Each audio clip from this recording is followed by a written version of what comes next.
não havia ainda encaminhado os autos ao Ministério Público, na pessoa do Procurador-Geral, para que ele emitisse um parecer.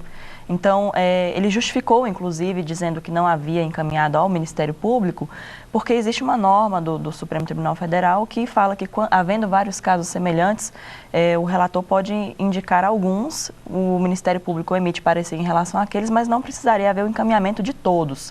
Essa foi a justificativa do ministro Ricardo Lewandowski. Aliás, eu vou lhe interromper exatamente porque nós vamos ver o trecho final do relatório do ministro Ricardo Lewandowski, lembrando que antes do voto existe a apresentação do relatório em que são abordados diversos aspectos do processo, uma espécie de resumo do processo.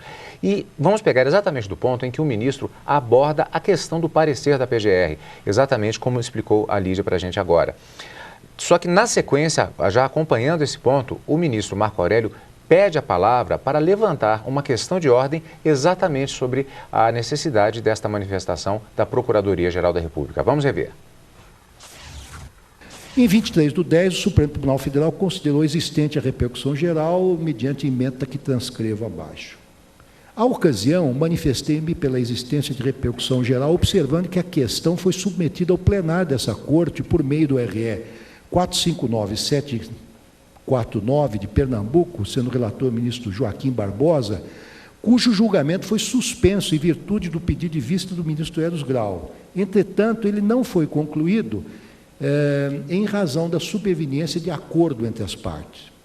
Deixei de ouvir o Ministério Público Federal, porquanto em inúmeros outros casos que versavam sobre a mesma questão constitucional, a Procuradoria-Geral da República manifestou-se pelo não conhecimento do recurso em razão da inviabilidade do exame de provas na via extraordinária. Nesse sentido, cito, dentre outros, os seguintes processos: um RS 565758 de minha relatoria e o RS 459749 de relatoria do ministro Joaquim Barbosa. Este é o breve relatório, senhor presidente. Voto, Lênin.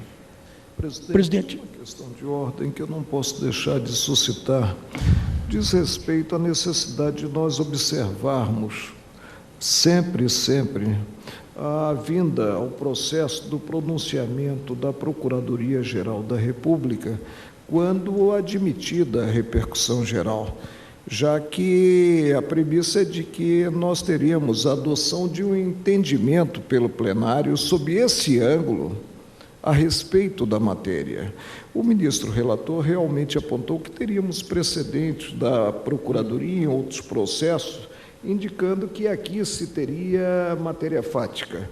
Mas a simples circunstância de o tribunal, de o relator não ter empolgado o verbete 279 para negar seguimento a esse recurso, inserindo, portanto, na internet para definição da repercussão, a meu ver, é conducente ao ouvir-se o Ministério Público.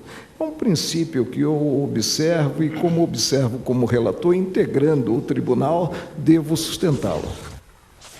No caso, houve um debate no plenário a respeito de qual o procedimento que deveria ser utilizado, portanto, em casos semelhantes. E a questão de ordem foi resolvida no sentido de que, sim, a Procuradoria-Geral da República tem de se manifestar também diretamente no processo. O que aconteceu foi uma situação curiosa, porque, na sequência, houve a necessidade da apresentação do parecer da Procuradoria-Geral da República e nós temos aquela situação conhecida como vista em mesa, quando o julgamento é interrompido e encaminhado para o ministro que faz vista do processo para esclarecer uma questão e depois apresenta o voto. Não há propriamente uma vista em mesa da Procuradoria-Geral da República, mas nesse caso foi uma situação até bastante interessante, não é, Lídia? Isso. Houve uma suspensão do julgamento naquele momento, o processo foi para as mãos do Procurador-Geral da República presente no plenário e que pouco depois se manifestou. O processo voltou algum tempo depois para a manifestação do Ministério Público diretamente no plenário do Supremo. Uma situação bastante interessante. Lígia, e qual foi o parecer da Procuradoria-Geral da República, do Procurador-Geral da República? Foi um parecer no sentido de que nesse caso específico haveria realmente a responsabilidade civil objetiva, porque para o Procurador-Geral da República não haveria uma distinção entre terceiro usuário e não usuário, ou seja, em ambos os casos é necessária a reparação do dano e essa reparação tem que ser feita de forma objetiva, sem necessidade de comprovação de culpa nestes casos específicos. Então, ele entendeu justamente no sentido de que a empresa, por ser, embora seja privada, mas que ali presta um serviço público, teria responsabilidade objetiva na reparação do dano. colocado o ponto de vista da Procuradoria-Geral da República, o voto final, o voto do ministro relator Ricardo Lewandowski, que vamos rever agora no seu ponto final, concluindo o posicionamento dele, relator, em relação a esta questão. Penso também que não se pode interpretar restritivamente o alcance do referido artigo 37, parágrafo 6º, sobretudo porque o texto magno, interpretado à luz do princípio da isonomia, não permite que se faça qualquer distinção entre os chamados terceiros, isto é, entre usuários e não usuários do serviço público, vez que todos eles, de qualquer modo, podem sofrer dano em razão da ação administrativa do Estado, seja ela realizada diretamente, seja por meio de pessoa jurídica de direito privado.